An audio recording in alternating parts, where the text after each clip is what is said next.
Well, I guess I've been a lifelong recreator.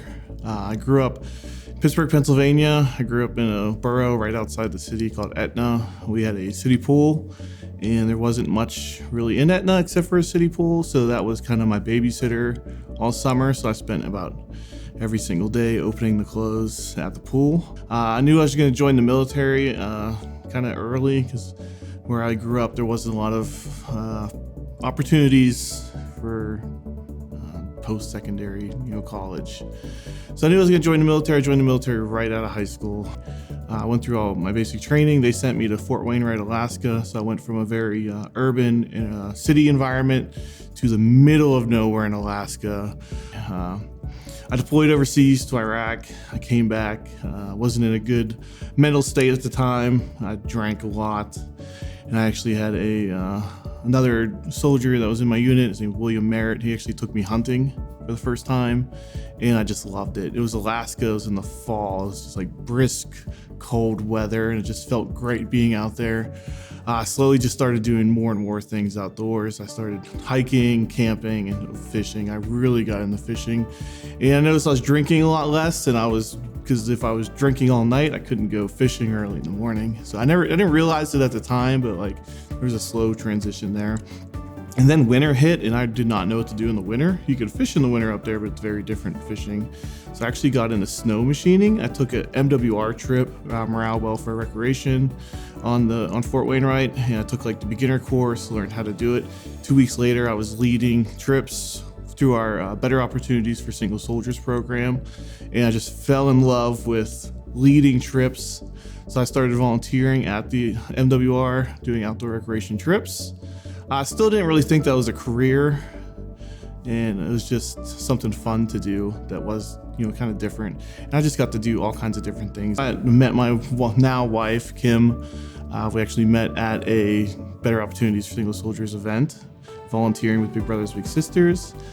We were actually married 9 months later, and then the first year of marriage is the hardest, so we both immediately deployed overseas. So she went to Iraq, I went to Afghanistan.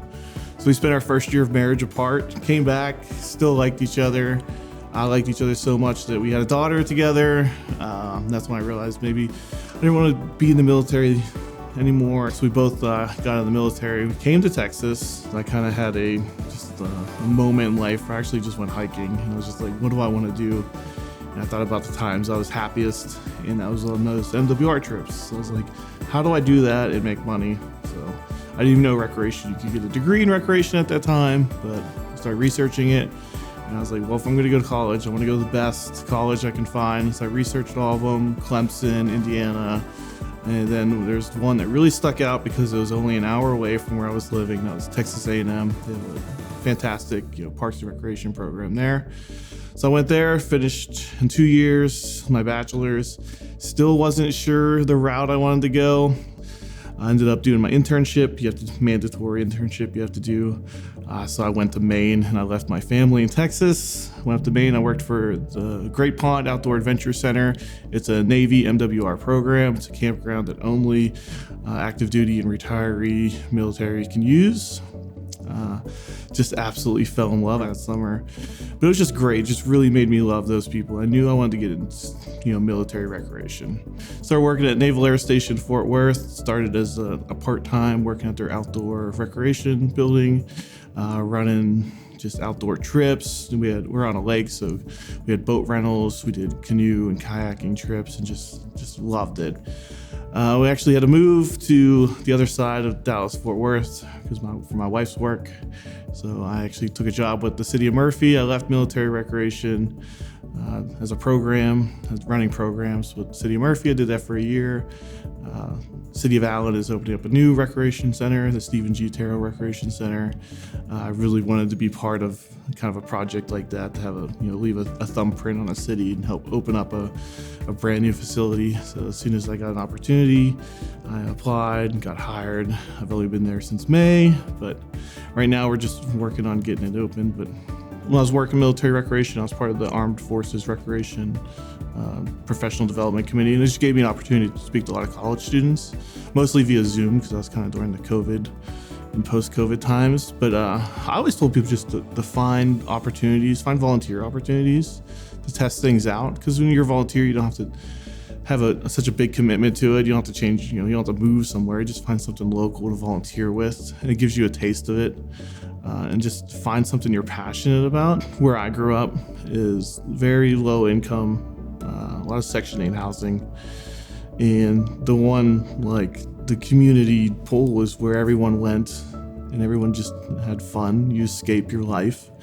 It doesn't matter who you are, everyone is there playing together, swimming together, playing basketball together. And we're kind of the front lines of cities a lot, Parks and Recreation staff are, because they're getting to interact with people. And usually those people are in a happy environment and they want to be in that environment. So it's easier for them to, usually talk to people, especially camp counselors. You get to know students really well.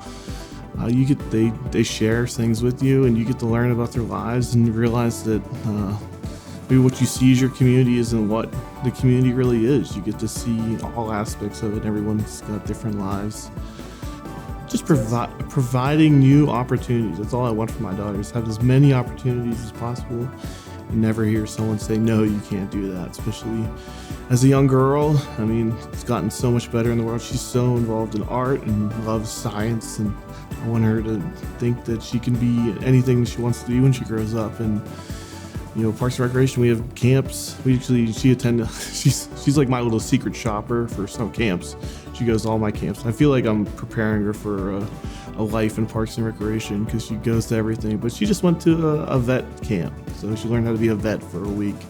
She loves animals, so having those opportunities and continue to provide those opportunities, especially like the niche opportunities, because it used to just be like space camp.